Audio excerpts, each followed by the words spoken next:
Hello everyone, আমি পিয়ালি। তোমরা সবাই কেমন আছো? আজ বানাচ্ছি চিকেন কাবাব।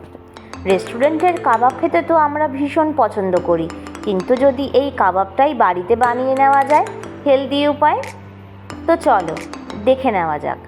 প্রথমে বোনলেস চিকেন নিতে হবে।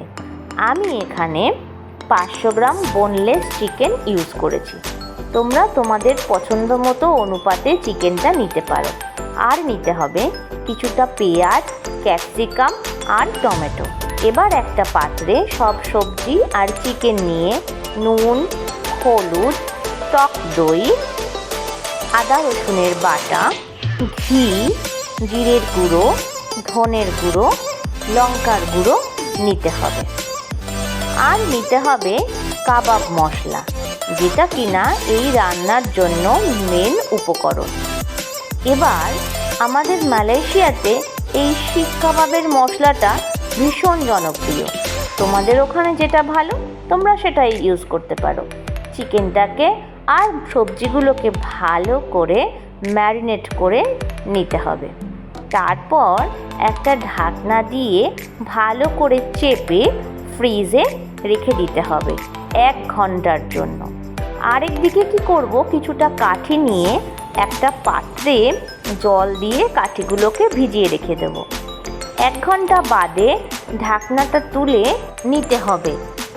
দেখো কি সুন্দর লাগছে, সব জমে গেছে। এবার সেই যে কাঠিটা ভিজিয়ে রেখেছিলাম সেটা নিয়ে একে একে তার মধ্যে টমেটো, চিকেন, পেঁয়াজ, ক্যাপসিকাম দিতে হবে। যেই অনুপাতে তোমরা সাজাবে সেই অনুপাতেই কিন্তু প্রত্যেকটা কাঠিতেই সাজাবে, যাতে একটা কম আবার একটা বেশি এরকম দেখতে না মনে হয়। দেখতে যেন সবকটাই সুন্দর এবং একই রকম মনে হয়। তবে কি হবে, খেতেও যেমন ভালো লাগবে আবার দেখতেও ভালো লাগবে। আমার বাড়িতে সেদিন কিছু গেস্ট আসার কথা ছিল, তাই জন্যেই এটা বানিয়েছিলাম।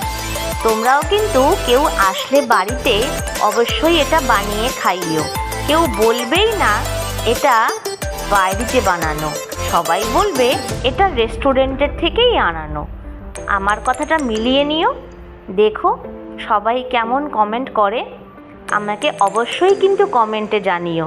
এবার সব কাঠির মধ্যে আস্তে আস্তে সব কটা উপকরণ দিয়ে নিতে হবে, তাহলেই সব কটা রেডি হয়ে যাবে আমাদের টিক্কার জন্য। এবার আমরা একটা ফ্রাইং প্যানে কিছুটা অলিভ অয়েল নেব। তোমরা তোমাদের পছন্দ অনুযায়ী তেল নিতে পারো, সাদা তেল অথবা বাটার, যেটা ইচ্ছা। যেহেতু আমরা একটু স্বাস্থ্য সচেতন আজকালকার দিনে, তাই জন্য আমি এখানে অলিভ অয়েল ইউজ করেছি, আর কিচ্ছু না।